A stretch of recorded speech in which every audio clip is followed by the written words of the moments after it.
How y'all doing today? I think I want to do an update on this force right here, my Squig Task Force. There's no actual Squigs fighting in the force; they're all attached to vehicles, and that was just an accident. But I'll explain that. Well, there was only two Squigs that initially came. The rest just kind of happened. Right here is my main infantry force for this task force, and it's 60 grots. Um, there's two Blood Bowl teams back here, and because there's 12, 10 are grots, I added two on top of each other, and I added a third for each to make them three grots and a trench coat. And I'm going to green stuff a couple trench coats around both of these guys. And I need to give both of these units proper weapons because most of them just got fists and shivs because they're Blood Bowl teams. This next group here of 20 grots are from the Cadrahan Overlords in the Age of Sigmar. They're the fly dwarves, and that's where most of these vessels come from. But they're just basically straight up Cadrahan Overlords with goblin heads. These are very basic conversions. I mean, I'm really not even calling them conversions. They're just different heads. But again, I just wanted something different. I mean, like they started out when I bought it, there were some that were already done that way, and I just went with it. So it wasn't initially my idea, but I mean, it works. I didn't think about it, but it's quick and easy.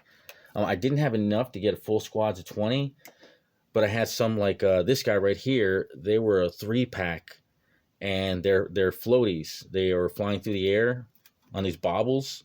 But I took the baubles, instead of putting them on their backs, I put them on the ground like little rovers. And I took the dwarves that are sitting down that I couldn't use sitting down as fighters and put them on top of those. And then I was still one short, but I had also the this commander dude. Because this is going to be the orc bully for this squad. But he had a little flying bubble, and I turned the flying bubble into a floating lookout thing. And now these two snotlings are in there, and this is going to represent a grot on the ground. So that's the 10th man in this unit that he's in. So he's the squig herder for that one, or the orc herder for that one. And the last one is I really like. The ones in blue I made first, and I wasn't planning on making any more. I was just bored and threw a squad together. But these are goblins in Space Marine armor, and the orc bully too. This guy, man, I've shown him more than once, but I love this dude. He's hilarious. He's just this little grot, and I just gave him this huge gun. He's screaming, and I put one of those Zeech flames on him to look like fire. And he's got his little homie in the back cheering him on, his hype man.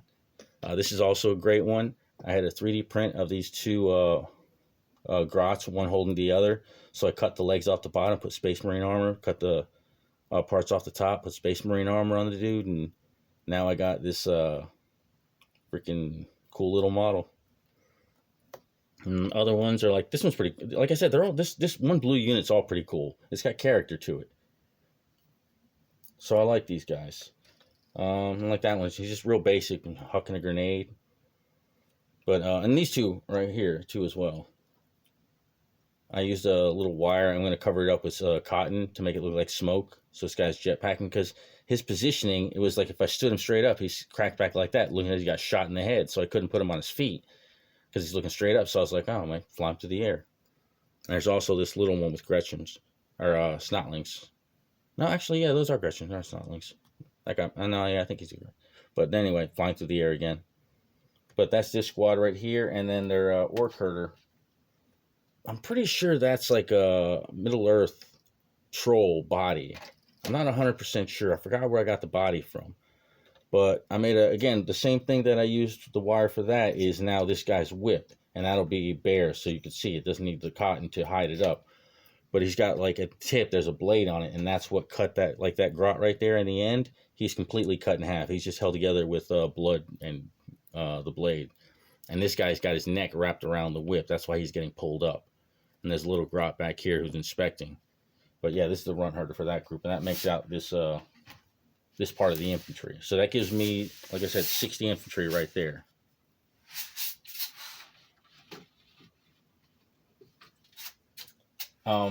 Also with these ships,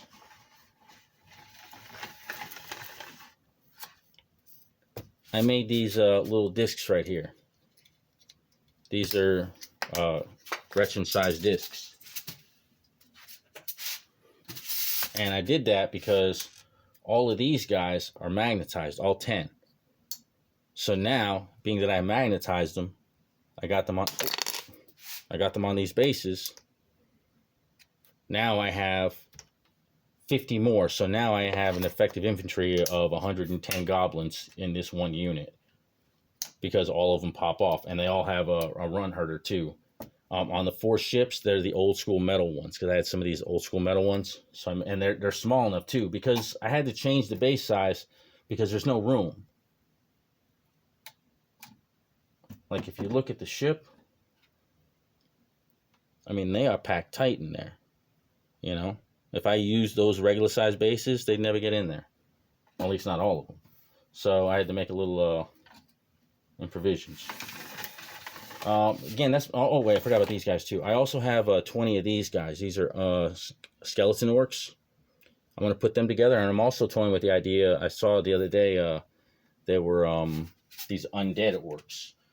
So, or yeah, undead like pirate orcs. So I was thinking about making 20 of those and adding them into this as well. Since the video is already running a little long, I'll just show you the infantry. Tomorrow I will break open the rest of this stuff. So tomorrow's video is going to be explaining the rest of the flying force. And just a preview, I have 5 flying ships, 2 of these small flying ships, and 2 of these def dreads. But I'm probably going to make these def dreads too, because I don't know what else I can make those. But we'll see. I will give a quick preview on this guy just because I like what I did with him. This is oh, I forgot. I did name them all too. So I could do that real quick. Just give you a quick name. This is the lucky one because Makari's on it. But on the front, and I'm going to do it all around, I put these little flight stands. So now there's going to be all these little planes flying around it, and they're all magnetized. So I could have them up there, or like this guy, I'm going to actually use him as a model. So I can take him. So he's now become one of the 10 grots in this unit. So when I use him, he's just going to be flying around like that on the board. But like I said, this is going to be an interesting one. And this is the lucky one. I'll show you the other 4. Actually, I'll show you all of this, all 9 of these vessels tomorrow when I do the video. I'm trying not to break it. Again, thank you guys for your time, and this is going to be my October project, I guess. Mainly this guy, the Ghazghkull Def Dread. Oh, I'll just give you a quick one on that. Sorry, man, I know I'm dragging this one on. But this is the this is Ghazghkull Thraka, which I converted into a Def Dread. There's going to be like 30 grots hanging off of this Def Dread. It's going to be freaking insane. But he's going to be my main October project. But I hope you guys have a great day. Thank you for your time as usual, and take care.